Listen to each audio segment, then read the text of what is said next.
jy kan hulle saam gebruik, hulle kan 'n eenheid vorm. Vir die van julle wat na die gesig herken het, jy het second-hand concept store begin. En dit is waar ons nou uiteindelik later by Beyond gaan draai. Waar het die idee vandaan gekom? Ek is 'n designer en ek was in baie huise. En ek het gesien wat baie mense of stoor in hulle garages en nooit gebruik nie, of weggooi, of basies nie weet wat hulle moet doen met die goed.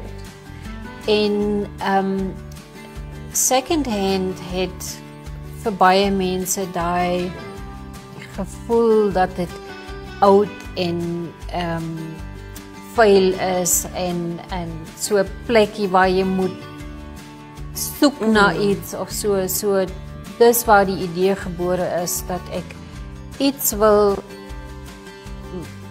in die lewe bring om vir die mense te wys jy kan dit ook so doen, jy kan dit so display. Ja, jy kan dit inderdaad nog gebruik. Ja.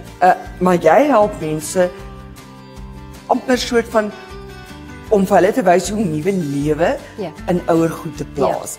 En of jy dit nou tweedehands wil noem of jy dit nou vintage wil noem, ek weet vintage is die buzzword, dis baie meer in as tweedehands.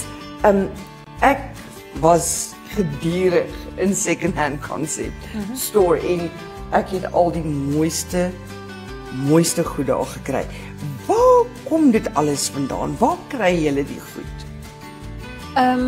Dit is waar mense nou begin om as hulle sê verhuis of as hulle kleiner wil maak of so, waar hulle besluit ek het dit nie meer nodig in my lewe nie en dan bring hulle dit na ons toe en dan maak ons 'n aanbod vir hulle.